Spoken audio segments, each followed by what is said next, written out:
What's shaking, YouTube? Calzax back on the mic over here. You know we got it bacon over here. We're coming back at you with another Tarkov video. It's been a little too long, so it's time to get back at it. We're going to be talking about how you can plan for a raid and essentially raise that survival rate because you know what you're getting into. You know what you're doing. Before we get started, I just want to say, to show your appreciation and show us that you enjoyed the video, leave us a like.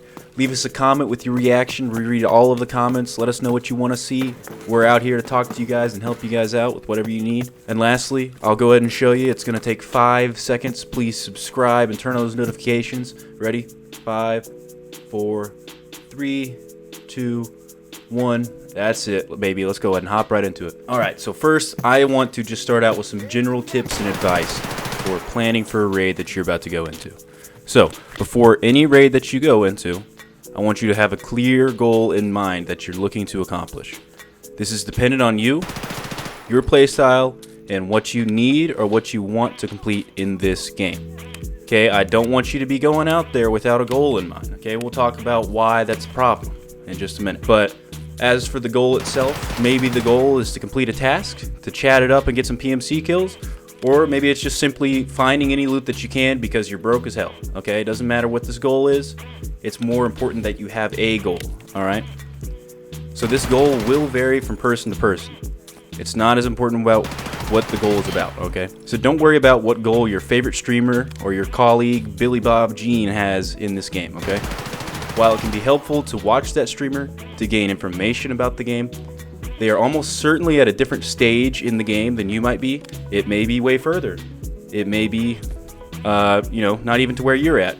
Okay, but you guys are probably trying to work on something different. I mean, you can watch the streamer to learn how they play and what their play style is and the different tactics they're taking, where finding this little loot item, this and that. But they're probably trying to accomplish an actual goal, and that's probably different than yours. So make sure you know what yours is, okay? That's what I'm trying to get at with this rant.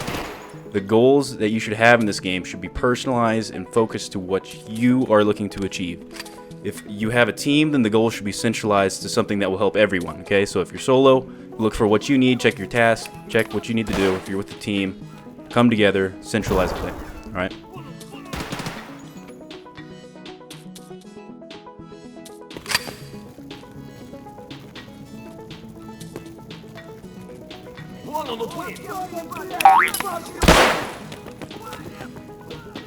Have good sense because you're sitting here arguing with me and you're making me mad, and I'm gonna send you to the office if you don't shut up!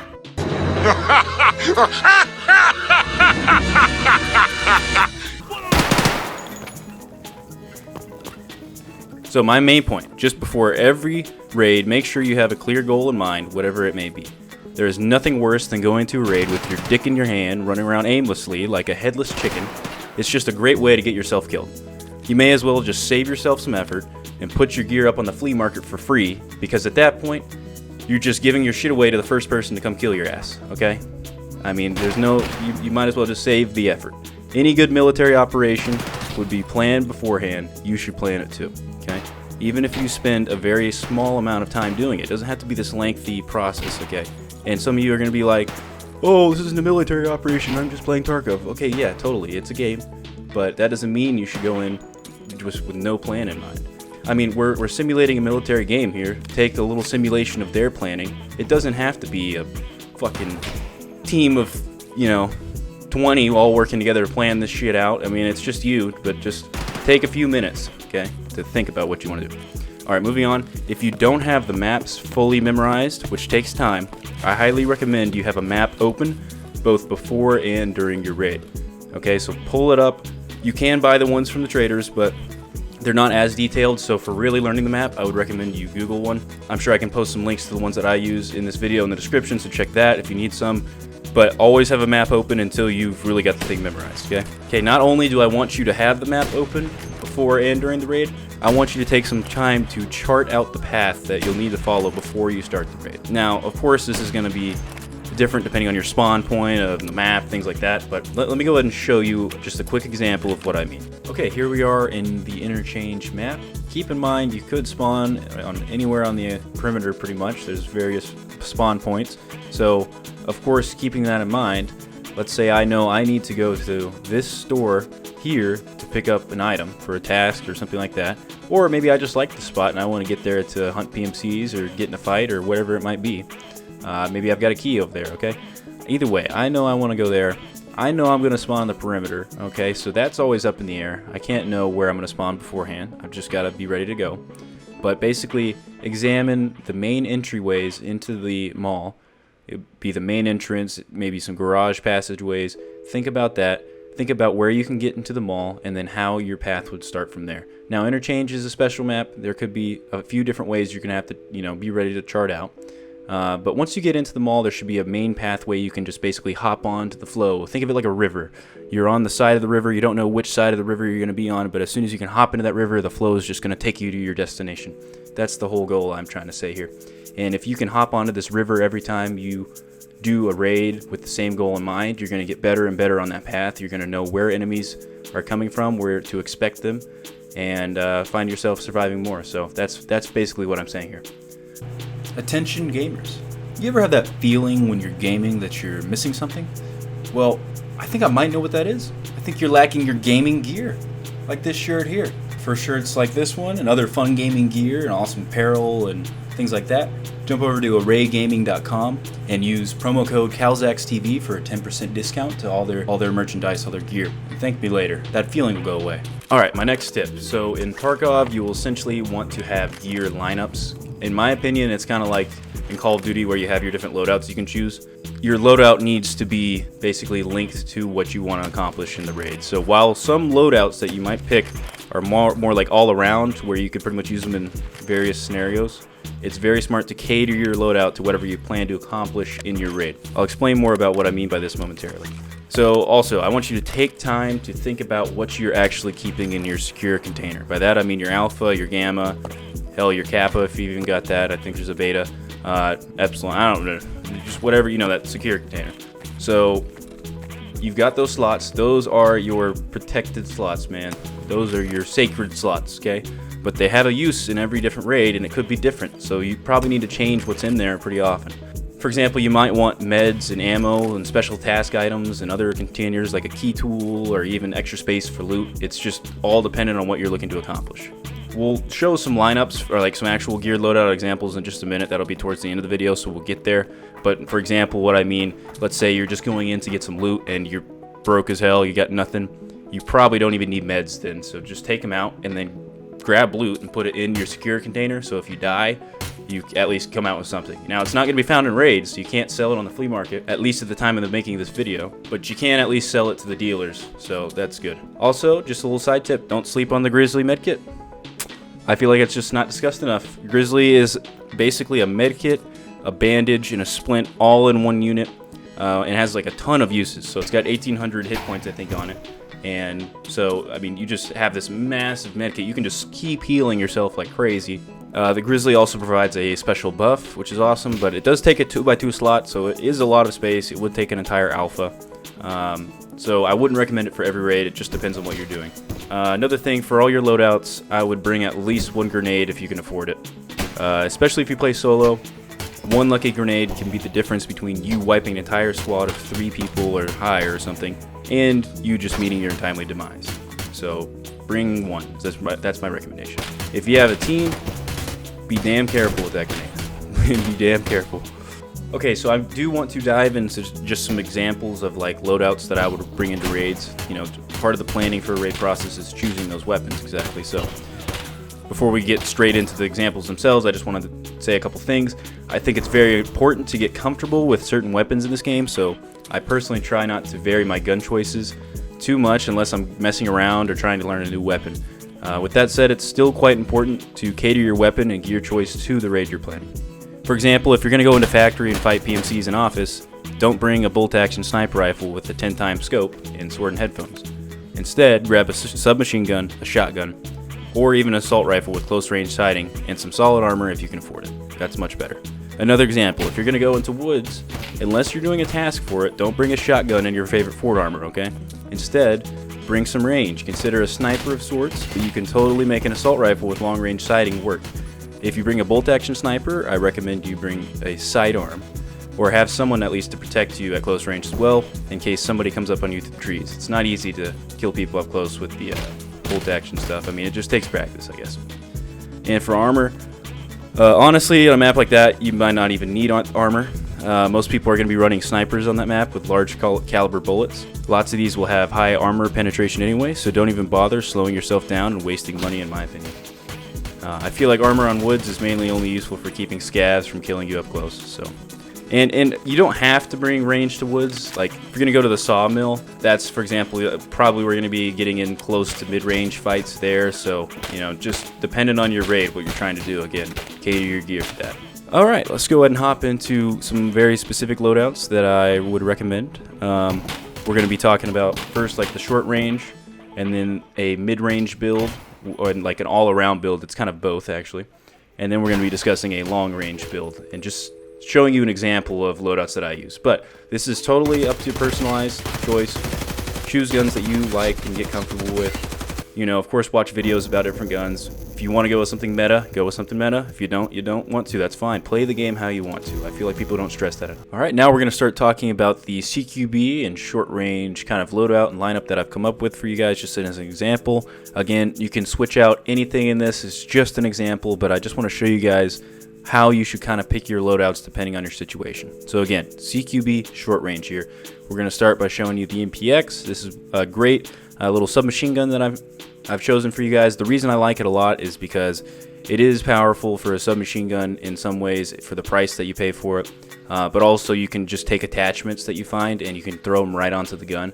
It's ready to go like that. You can throw sights on it, you can throw lasers, things like that. I have a blue laser on it right now because I figure we'll be up close, so we'll need that extra hip firing accuracy, as well as just laser helps me aim it up close. I've got PST GCH as the bullet right in there right now, just because it's kind of a cheaper option. That's not too bad. It is just a pistol round, so I mean you are going to have to keep this in mind. It's not going to go through a lot of the armor classes that are higher up there. So if you want a better round than that, you could go get the AP bullet of this class, but that's kind of up to you. It's going to spit these bullets out, so if you have to, just hit. I recommend hitting flesh. That's what I can say. As for the helmet, we've got the Kiver helm with the Kiver face shield, class 3 all around. This will protect you from scavs and some players. Just if you've got the ability to, you could increase this to something higher. But this is just a base example I'm showing you. Try not to get shot in the head though, guys. The Karasa base, this is a cheaper class 3 armor. You can get it from Ragman with a cheap barter. If you haven't seen my barter series, go check out the underrated barter series. It has this barter and tons more for you guys to check out. Besides that, I've got this grenade as well, just like I said. Gonna have this in all of my loadouts. Have at least one as my recommendation. Lastly, in the container here, I've got my Grizzly and my CMS. So I'm knowing that I'm probably going to get into gunfights up close, so I'm bringing as many meds as I can, just so I'm ready to go. You could even bring some painkillers or something with you. I've got my dog tag case, because we know we're going to be killing some people out there, getting some dubs. Other than that, got my key tool, got my wallet, and I'm ready to go. Alright, now we're getting into the mid-range build, or the all-around build. Essentially, I've got an assault rifle here. You could use really any assault rifle just because it gives you that close, that mid, and that long-range engagements. In this case, I'm using an AK. I believe I've shown this in a past video, so if you guys want to see the full build, go back and check that out. But essentially all I'm doing is running an AK-74 in because it gives me the dovetail side mount where I can put the sniper scope, and then I'm adding a red dot that's canted on the side as well, so that I have the ability to go for the long range, mid range, or short range engagements. I think I'm also running a suppressor and a laser sight as well. Also, just on the AK, it can have some kicks, so that's why I'm running the RK0 and the stock on there, just to add some extra, recoil fighting. I've got BP in here because it's just kind of, good bang for your buck here. But if it's later in wipe by the time you're watching this video, you might need to upgrade that to maybe a BS or maybe even a gold neck. Just depends on your situation. For the armor and the rig, I'm running this TV rig. It's a really cheap barter from Ragman. It's just using bleach and shampoo. It's also really big. It has these slots for these 45 round mags that I got from Prap Bar. So, I mean, if you want to, of course, do something like that. It's kind of in jest. It's fun. I like having the extra bullets, but, most people probably wouldn't run those mags. It's just whatever you want to do. I'm also running this black ZSH helmet. This one's also available from Ragman. It's also cheaper if you complete a certain quest the right way. So I've talked about this in the past. Please check out the barter series for this information. But just a super solid Class 4 helmet with a Class 3 face shield. You know, just try not to get shot in the head, but it might save your life. Running a burr cut, you can get these pretty cheap on the flea. They're in a pretty big size bag, and they blend in better than the scav backpack. So got my grenade, got some extra meds. This time I've gone ahead and left a little bit of space so I can put some loot in there. I'm running an IFAK to heal myself, got some Vaseline, and just a multi-use splint. I've got some extra ammo in place of that dog tags case, so that way I can just toss in loot. You know, if I find something that's better, I can switch it out, you know. Alright, lastly, this is an example of, this is more of a budget, really long range, because I want to show you how cheaply you can really pull this off. But, you know, I will kind of give you some examples of higher end equipment as I go through. So starting out, we have our BPO 215. Why might I have this, may you ask? Well, the answer lies in a previous video of mine, which I will link to above, and you will find all your answers there. Okay, so I won't say much more about this. Just it's a sniper with a long range scope. If you don't believe in it, watch my video. However, this again is just cheaper option. So if you do want your Chad stop and power, consider running like a Mosin with some 7.62x5.4R SMB 7-in-1, something like that, just so you can really take down the big bad boys. It's something like that. I do have a sidearm, as you can tell. This time I went with a silenced pistol. The reason why, you could really go with anything, but I just want something, when they come up close to me, I'm not going to be as effective with the sniper rifle, likely. I'll get one lucky shot probably, and then they'll gun me down. So if I have a sidearm, I can at least pull that out, and I get multiple shots at their face, not just one. The reason it's silenced too is just in case I come across any scavs, I can just silently take them out. This is a pretty loud gun, the sniper rifle, so people are going to hear me. Of course you could just have a silenced sniper rifle itself. That's pretty sweet, but it does cost an extra buck. This one I'm kind of got an example of a potential cheap nighttime raid that I would do. So I've got the 6B47 helmet with the PNV10 night vision available from Skier. Here's the way you can set that up. I've got that in a past video as well, so make sure to check that out. But this is, in my opinion, this is one of the cheaper ways that you can get into the night raids with night vision, which is pretty essential whenever you go into a night raid for the most part. As for headphones, I'm wearing Sword-ins. You could wear whatever you want. I kind of like them on being, a sniper, because you're going to be further away from people anyway, and just because I'm not as good up close, so I want to hear people when they're coming up on me. As for bullets, I'm just running the .366 AP again for the reason why. These are certainly the bullets you'll want to be running for this class, so if you want the reason why, go check out my video in the description. I've got my grenade, and I went with the same kind of leaving some loot space as last time for the reasons I described before. But yeah, those are basically just my examples of some loadouts that you could take into a raid. I really hope that you guys take away just at least one new tip that you hadn't heard before, something from this video to help you remember that you always want to have a goal in mind. Don't be the headless chicken running around getting shot at by all the chads and just giving them your gear for free. Come into the raid with a plan. Know what your goal is. If you die while having a plan, well, that's just how life is. That's Tarkov. But at least you knew what you were trying to do, and likely if you die, you can go into another raid with the exact same goal, and you'll have much more knowledge about how you're trying to complete that goal. So every time you do it, you're just going to get better and better. I think you're really just going to find yourself playing more intelligence if you follow these tips. So that'll pretty much do it for me today. Remember to join the Discord. We have an entire community in there. If you guys want to talk to me or anyone else in there, come hop in, join the fun. Remember it just takes 5 seconds. Leave that like, comment, subscribe. Super easy, and it means so much to hear from you guys. But that's going to do it for me today. Love y'all's faces, and I'll catch you in the next one.